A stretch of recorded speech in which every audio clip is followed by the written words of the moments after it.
Hello दोस्तों हमारी app Vishnu economics school के स्टोर में इकोनॉमिक्स और कॉमर्स सब्जेक्ट से रिलेटेड 250 से अधिक कोर्स हैं। तो दोस्तों अगर आप यूजी में हो या पीजी में हो या आप यूपीएससी की तैयारी कर रहे हो या आपके पास यूजीसी नेट है या आप पीजीटी की तैयारी कर रहे हो या किसी और कंपटीशन की तैयारी कर रहे हो जहाँ पर इकोनॉमिक्स और कॉमर्स सब्जेक्ट है, तो आपके लिए हमारे पास कोर्स है। तो दोस्तों हमारी ऐप जरूर डाउनलोड कर लीजिएगा, विष्णु इकोनॉमिक्स स्कूल।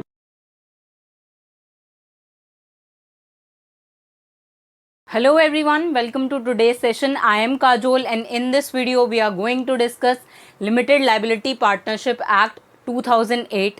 तो अब इसके पहले वाले वीडियोस में हम इंडियन कॉन्ट्रैक्ट एक्ट 1872 और the sale of goods act 1930 discuss कर चुके हैं और अब हम इस वीडियो से एक नया एक्ट पढ़ना स्टार्ट कर रहे हैं जो है लिमिटेड लायबिलिटी पार्टनरशिप एक्ट 2008। तो अब हम पहले लिमिटेड लायबिलिटी पार्टनरशिप के इंट्रोडक्शन से स्टार्ट करेंगे। So let's get started.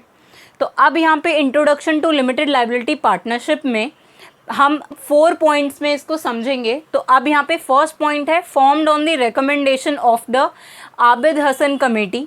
मतलब कि जो लिमिटेड लायबिलिटी पार्टनरशिप है LLP जो है वो इस कमेटी की आबिद हसन कमेटी 1997 की रिकमेंडेशन पे बनी थी। और कौन कौन सी कमेटीज़ थी यहाँ पर? Naresh Chandra committee 2003 and the doctor J Irani committee 2005। तो इन तीनों कमेटीज़ के रिकमेंडेशन पर ही यहाँ पर लिमिटेड लायबिलिटी पार्टनरशिप फॉर्म हुई थी। एक नया form of business organisation form हुआ था। तो अब यहाँ पे ये जो LLP है ये किस बिजनेस को सूट करती है? Suited to SMEs and service providers such as CAs, CS, etc. तो अब यहाँ पे ये जो LLP है ये सूट करती है स्मॉल एंड मीडियम एंटरप्राइजेस को। जो भी बिजनेसेस स्मॉल या फिर मीडियम एंटरप्राइजेस हैं उनको ये LLP form of organisation suit करता है।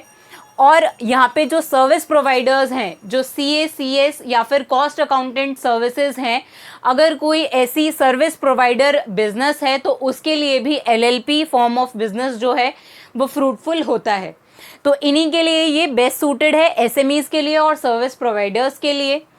नेक्स्ट पॉइंट है यहाँ पर the concept of LLP was initiated as an alternative to the, मतलब जो भी LLP है, जो LLP का कंसेप्ट है वो एक ऑल्टरनेटिव था किसके लिए?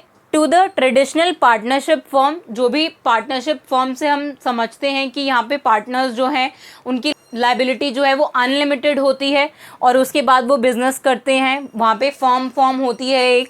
तो ये इसका एक ऑल्टरनेटिव है where partners of form have unlimited liability. अब यहाँ पे जो पार्टनर्स हैं जो ट्रेडिशनल पार्टनरशिप फॉर्म में होता था, जो हम द इंडियन पार्टनरशिप एक्ट 1932 में पढ़ते आ रहे थे, तो अब उस एक्ट की जो सारी लिमिटेशन है उसको ये कवर करता है, मतलब उसको ओवरकम करता है कि यहाँ पर जो पार्टनर्स की लायबिलिटी होती थी वो अनलिमिटेड होती थी इंडियन पार्टनरशिप एक्ट 1932 में।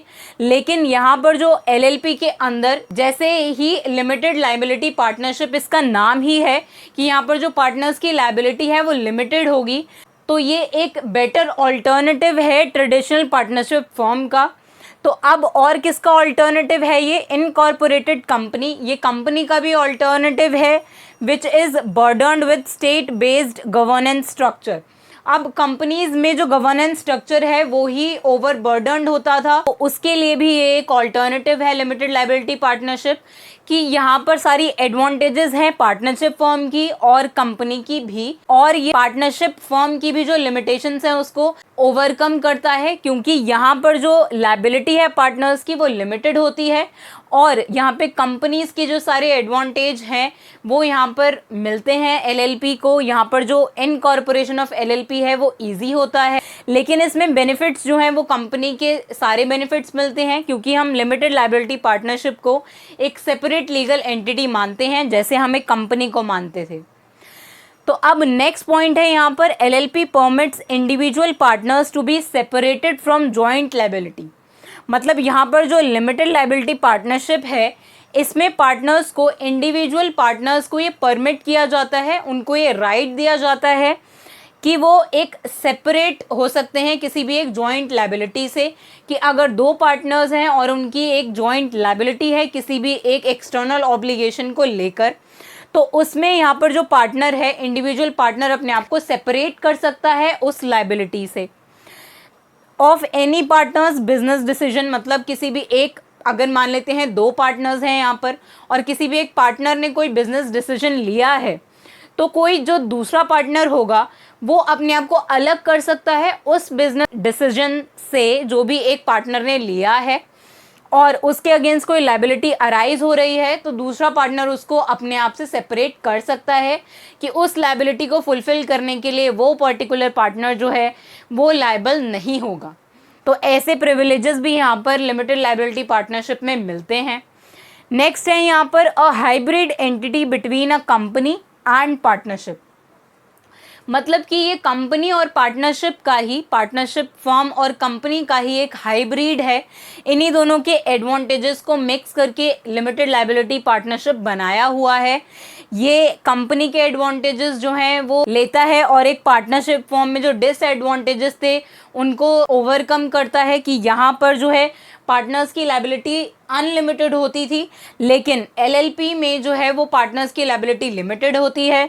और यहाँ पर जो कंपनी के पास प्रिविलेजेस होते हैं कि वो एक सेपरेट लीगल एंटिटी है फ्रॉम इट्स ओनर्स, वैसे ही यहाँ पर एलएलपी में भी होता है। इसीलिए हम इसको एक हाइब्रिड एंटिटी बोलते हैं कि यहाँ पर जो लिमिटेड लायबिलिटी पार्टनरशिप है वो एक हाइब्रिड एंटिटी है और एक मिक्सचर है एक कंपनी और एक पार्टनरशिप फॉर्म का। तो अब हम देखते हैं लिमिटेड लायबिलिटी पार्टनरशिप एक्ट 2008 में कितने शेड्यूल्स हैं यहाँ पर। लेकिन उससे पहले यहाँ पे जो एलएलपी एक्ट के जो भी एडमिनिस्ट्रेशन से रिलेटेड वर्क हैं वो सब एमसीए और आरओसी देखते हैं। तो यहाँ पर एमसीए मतलब मिनिस्ट्री ऑफ कॉरपोरेट अफेयर्स और आरओसी का मतलब है रजिस्ट्रार ऑफ कंपनीज। तो रजिस्ट्रार ऑफ कंपनीज के पास ही आपको एलएलपी फॉर्म को रजिस्टर कराना होता है और इसके जो सारे एडमिनिस्ट्रेटिव अफेयर्स होते हैं वो सारे मिनिस्ट्री ऑफ कॉरपोरेट अफेयर्स में आते हैं। तो अब यहाँ पे एलएलपी एक्ट में 4 शेड्यूल्स हैं। फर्स्ट शेड्यूल में rights and duties of partners होते हैं। फर्स्ट शेड्यूल जो है इस एक्ट का, एलएलपी एक्ट 2008 का, इसमें फर्स्ट शेड्यूल जो है वो rights and duties of partners cover करता है। एलएलपी फॉर्म में जो भी पार्टनर्स हैं, जो भी इंडिविजुअल पार्टनर्स हैं, उनकी क्या राइट्स और ड्यूटीज़ हैं, तो वो फर्स्ट शेड्यूल में आता है।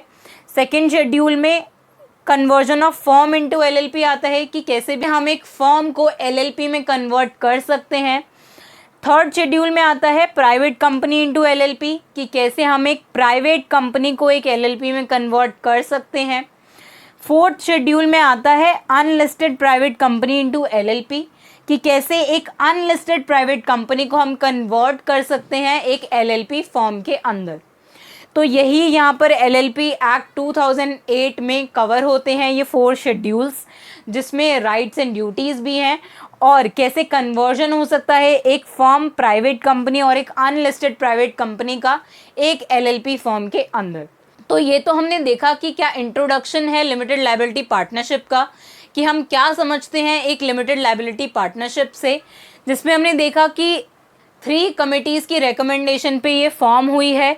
और यहाँ पे जो एलएलपी है वो यहाँ पर ट्रेडिशनल पार्टनरशिप फॉर्म और कंपनी का मिक्स है, एक हाइब्रिड एंटिटी है यहाँ पर एलएलपी। और यहाँ पर जो इंडिविजुअल पार्टनर्स हैं वो अपने आप को जॉइंट लायबिलिटी से सेपरेट कर सकते हैं। और हमने यहाँ पर एलएलपी एक्ट 2008 के शेड्यूल्स देखे। तो अब हम देखेंगे कि क्या सैलिएंट फीचर्स हैं एलएलपी एक्ट 2008 के। तो अब यहाँ पर ऐसे 13 फीचर्स हम डिस्कस करेंगे। तो यहाँ पर फर्स्ट फीचर है a body corporate and a legal entity separate from its owners. तो हमने यहीं पर डिस्कस किया कि क्योंकि एलएलपी जो है वो कंपनी के जो सारे प्रिविलेजेस हैं वो एक एलएलपी फॉर्म को मिलते हैं।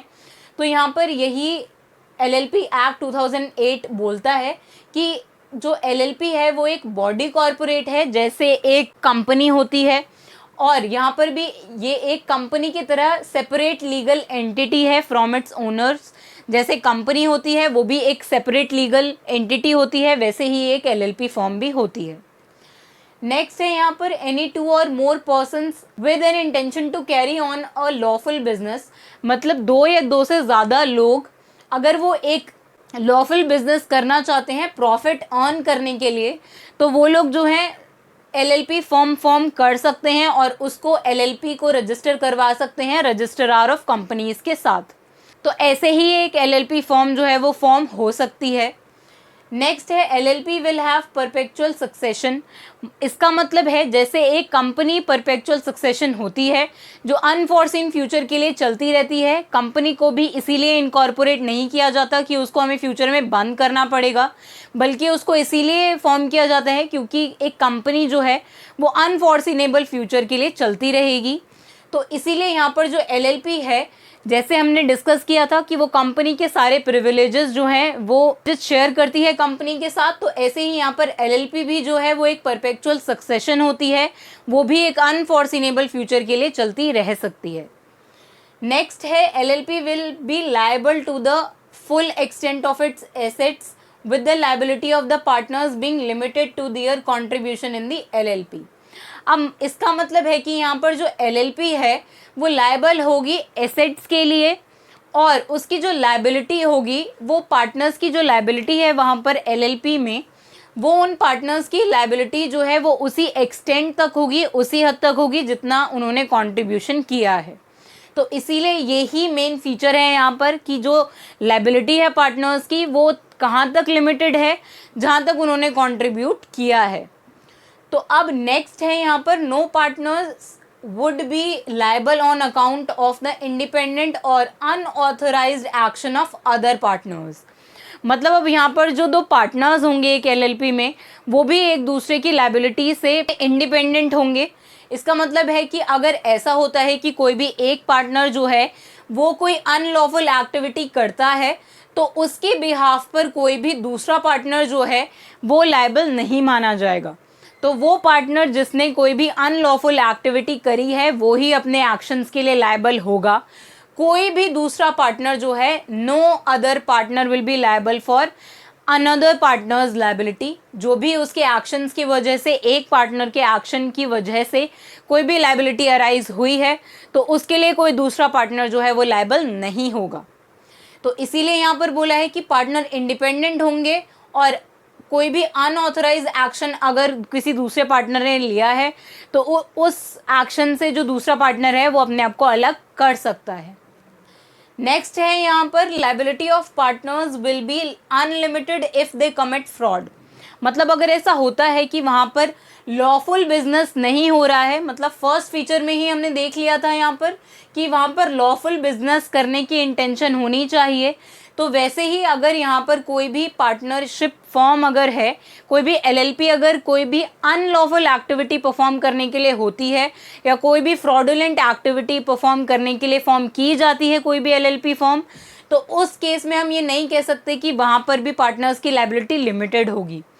तो इस केस में डिफरेंट सिचुएशन होगी। अगर कोई भी एलएलपी इसीलिए फॉर्म की जाती है कि वहाँ पर कोई फ्रॉड करना है, तो उस केस में लायबिलिटी जो है पार्टनर्स की वो अनलिमिटेड मानी जाएगी। नेक्स्ट है at least 2 and maximum unlimited partners. अब यहाँ पर जो पार्टनरशिप फॉर्म है वो एटलीस्ट 2 पार्टनर्स से, और मैक्सिमम लिमिट इसकी है ही नहीं, वहाँ पर कितने भी पार्टनर्स हो सकते हैं। तो यहाँ पर एटलीस्ट 2 पार्टनर्स चाहिए होंगे कोई भी एलएलपी फॉर्म करने के लिए, और यहाँ पर मैक्सिमम लिमिट है ही नहीं। लेकिन अब यहाँ पर ये मैंडेटरी है कि यहाँ पर एटलीस्ट 2 डेजिग्नेटेड पार्टनर्स होने चाहिए, जो पार्टनर्स जो हैं वो एक्ट करेंगे on behalf of all the other partners. तो इसीलिए यहाँ पर 2 डेजिग्नेटेड पार्टनर्स होना मैंडेटरी है, और यहाँ पर एटलीस्ट 2 पार्टनर्स भी होने चाहिए, और यहाँ पर 2 से ज़्यादा भी डेजिग्नेटेड पार्टनर्स हो सकते हैं। नेक्स्ट है यहाँ पर mandatory to maintain books of accounts filed with ROC every year. मतलब एलएलपी का भी एनुअल बुक्स ऑफ अकाउंट्स रखना इम्पॉर्टेंट है, उनको भी बुक्स ऑफ अकाउंट्स मेंटेन करना पड़ेगा, और एवरी ईयर उनको रजिस्ट्रार ऑफ कंपनी को फाइल भी करना पड़ेगा कि उनके जो भी सिचुएशन है, उनका जो ट्रू एंड फेयर वैल्यू है फर्म की, वो उनको डिस्क्लोज करनी पड़ेगी रजिस्ट्रार ऑफ कंपनी के पास एवरी ईयर। तो ऐसे ही यहाँ पर नेक्स्ट फीचर है accounts shall be audited, central government has power to investigate. मतलब यहाँ पर जो बुक्स ऑफ अकाउंट्स है किसी भी एलएलपी फॉर्म की, वो यहाँ पर ऑडिट होगा उसका भी। और यहाँ पर जो सेंट्रल गवर्नमेंट है उसके पास ये पावर है कि वो एलएलपी फॉर्म में जो भी अफेयर्स हो रहे हैं, जो भी ऑपरेशन एलएलपी कर रही है, वो उनको इन्वेस्टिगेट कर सकती है। जो भी बुक्स ऑफ अकाउंट्स है एलएलपी की, उनको ऑडिट किया जाएगा और उनको इन्वेस्टिगेट भी यहाँ पर सेंट्रल गवर्नमेंट जो है वो कर सकती है। नेक्स्ट है यहाँ पर the Indian partnership act 1932 shall not be applicable to LLPs. तो ये एक इम्पॉर्टेंट पॉइंट है यहाँ पर, जिसमें हमें कंफ्यूज नहीं होना है। और यूजीसी नेट में अक्सर ये क्वेश्चन पूछा जाता है कि जो भी एलएलपी एक्ट है, क्या उसमें इंडियन पार्टनरशिप एक्ट 1932 के प्रोविजंस एप्लीकेबल होते हैं। तो वहाँ पर आपको आंसर देना है कि नहीं, यहाँ पर the Indian partnership act 1932 separate होता है। इसमें सिर्फ नॉर्मल पार्टनरशिप के ही प्रोविजंस कंटेन होते हैं। और यहाँ पर जो एलएलपी के प्रोविजंस हैं वो एलएलपी एक्ट 2008 में होते हैं। तो इसीलिए जो आईपीए 1932 है उसके जो प्रोविजंस हैं वो एप्लीकेबल नहीं होंगे एलएलपीज के ऊपर।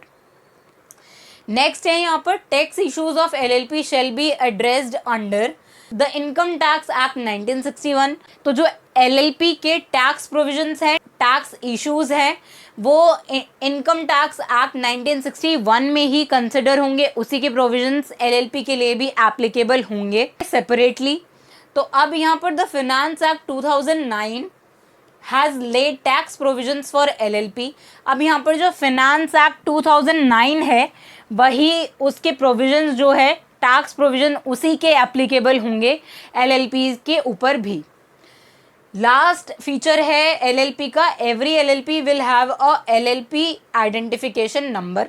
मतलब यहाँ पर जो भी एलएलपी रजिस्ट्रार ऑफ कंपनीज के पास रजिस्टर्ड होगी उसको एक आइडेंटिफिकेशन नंबर जो है वो इशू होगा और उसी से एलएलपी का आइडेंटिफिकेशन होगा। तो जैसे जो आइडेंटिफिकेशन नंबर्स जो कंपनीज को इशू किए जाते हैं, वैसे ही यहाँ पर एलएलपी फॉर्म को भी रजिस्ट्रार ऑफ कंपनीज जो है रजिस्टर करवाने के बाद उनको एक एलएलपी आयन इशू करता है जो कि एलएलपी आइडेंटिफिकेशन नंबर होता है। तो ऐसे ही एलएलपी जो भी रजिस्टर्ड एलएलपीज हैं उनके पास आइडेंटिफिकेशन नंबर एलएलपी आयन होना इम्पॉर्टेंट है, मैंडेटरी है। तो आई होप अब आप बेसिक स्ट्रक्चर और basic introduction of LLP act 2008 समझ गए होंगे। तो अब इसके नेक्स्ट वीडियो में हम एलएलपी एक्ट 2008 को डिटेल में डिस्कस करेंगे। So see you in the next video. Thank you.